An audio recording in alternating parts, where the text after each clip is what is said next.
میں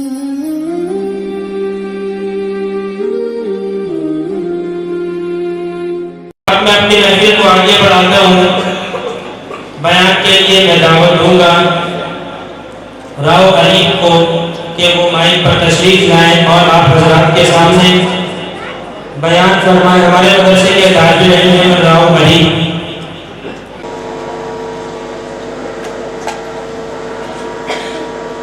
الحمد لله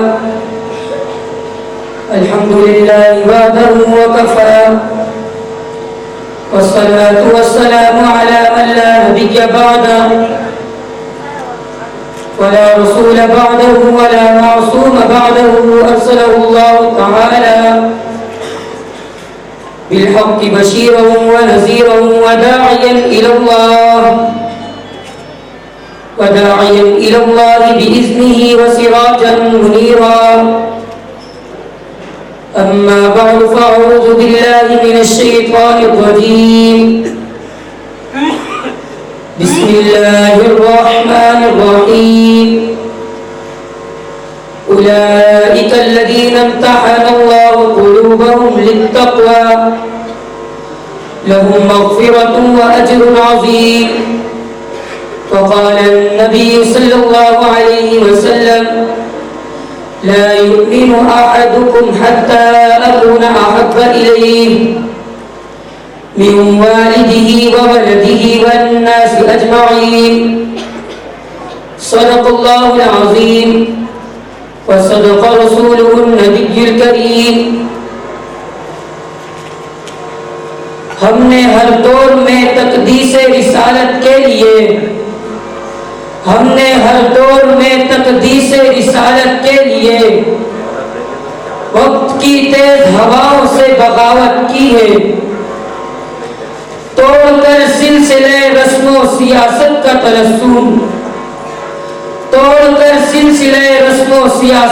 تلسم ایک فقط نام محمد سے محبت کی ہے.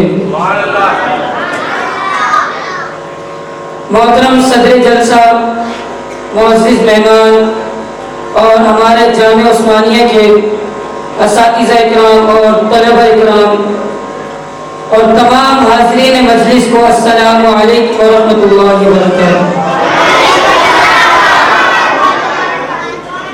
سب سے پہلے تو میں اپنے پیارے اللہ تبارک و تعالیٰ کا بے حد شکر گزار ہوں جس نے مجھے اس پرنور تقریب میں صحابہ اکرام رضوان اللہ علیہم اجمعین کی شان میں کچھ باتیں بیان کرنے کی توفیق عطا فرمائی. قابل احترام ساتھیوں، ہر دور میں مبعوث کیے جانے والے پیغمبر اور رسول کے متبعین نے اپنے نبی سے محبت کی ہے، مگر تاجدار خیر الامم کے جانثاروں کی جانثاری کی مثال پوری تاریخ عالم میں نہیں ملتی. جس شخص نے بھی نبی پاک صلی اللہ علیہ وسلم پر ایمان لایا اس کی رگوں میں حضور پاک صلی اللہ علیہ وسلم کی محبت پیوست ہو جایا کرتی تھی کہ دنیا کی کوئی طاقت اس کی محبت کو چھین نہیں سکتی تھی. جو شخص آپ صلی اللہ علیہ وسلم کا کلمہ پڑھ لیتا تھا وہ آپ صلی اللہ علیہ وسلم کا سچا غلام بن جایا کرتا تھا اور خون کے آخری قطرے تک غلامیت میں کوئی شکن نہیں آتی تھی. یہی وہ بے مثال محبت تھی کہ جس نے ذروں کو آفتاب بنا دیا، ادنا کو اعلیٰ بنا دیا. قطرہ تھا تو بوند ہو گیا، بوند تھی تو لہر بن گیا، لہر تھی تو موج بن گیا، موج تھی تو دریا بن گیا. ابو بکر تھا تو صدیق اکبر بن گیا، عمر تھا فاروق اعظم بن گیا، عثمان تھا جامع قرآن بن گیا، علی تھا حیدر کرار بن گیا، بلال حبشی غلام تھا ساری دنیا کا امام بن گیا. اور خالق کائنات کی طرف سے اولئک هم المفلحون کا خطاب ملا، اولئک هم الراشدون کا پروانہ ملا. لهم مغفرۃ و اجر عظیم کی بشارت ملی. یقصرون علی انفسہم ولو کان بہم خصاصہ کی سند دے کر رہتی دنیا میں ان کا نام روشن کر دیا گیا. سامعین محترم، صحابہ اکرام رضوان اللہ علیہم اجمعین کو حضور پاک صلی اللہ علیہ وسلم دل و جان اور آل اولاد سے بھی زیادہ محبوب تھے. چنانچہ حضرت علی رضی اللہ تعالیٰ عنہ سے کسی نے پوچھا کہ نبی پاک صلی اللہ علیہ وسلم کے ساتھ آپ کی محبت کیسی تھی؟ حضرت علی رضی اللہ تعالیٰ عنہ فرماتے ہیں باخدا نبی اکرم صلی اللہ علیہ وسلم ہم کو فرزند و مادر سے بھی زیادہ محبوب اور اس سے بھی زیادہ پیارے تھے. حضرت عمر بن عاص رضی اللہ تعالیٰ عنہ فرماتے ہیں کہ نبی پاک صلی اللہ علیہ وسلم سے بڑھ کر مجھ کو کچھ پیارا نہ تھا. اور اس سے آگے بڑھ کر ہجرت کے موقع پر حضرت ابوبکر صدیق رضی اللہ تعالیٰ عنہ کی جانثاری کا حال دیکھیے. جب لات و عزا کے پجاریوں نے اللہ کے نبی، میرے اور آپ کے نبی، اس پوری کائنات کے نبی سرکار دو عالم صلی اللہ علیہ وسلم کو ہجرت پر مجبور کر دیا تو آپ صلی اللہ علیہ وسلم رات کی تاریکی میں، رات کے اندھیرے میں حضرت ابوبکر صدیق رضی اللہ تعالیٰ عنہ کو ساتھ لے کر اپنے محبوب وطن مکہ المکرمہ کی سرزمین سے کوچ کر گئے. زمین پتھریلی تھی، جب آپ چلتے تو نوکیلے پتھروں سے قدم مبارک کو چوٹ لگتی اور سخت تکلیف محسوس ہوتی. یہ دیکھ کر عاشق رسول حضرت ابوبکر صدیق رضی اللہ تعالیٰ عنہ کا کلیجہ پھٹ پڑتا ہے اور بےتاب ہو کر آپ کو اپنے کندھوں پر بٹھا لیتے ہیں. جب غار ثور کے قریب پہنچے تو اللہ کے نبی صلی اللہ علیہ وسلم نے اپنا رکنے کا ارادہ ظاہر فرمایا تو حضرت ابوبکر صدیق رضی اللہ تعالیٰ عنہ فرماتے ہیں اے اللہ کے نبی آپ باہر تشریف رکھیے، میں جا کر غار کو صاف کراؤں. چنانچہ حضرت ابوبکر صدیق رضی اللہ تعالیٰ عنہ غار کے اندر داخل ہوتے ہیں، تمام نقصان دہ چیزوں کو صاف کرتے ہیں، تمام سوراخوں کو بند کرتے ہیں، مگر ایک سوراخ باقی بچ گیا جس کو بند کرنے کے لیے کوئی سامان باقی نہ رہا.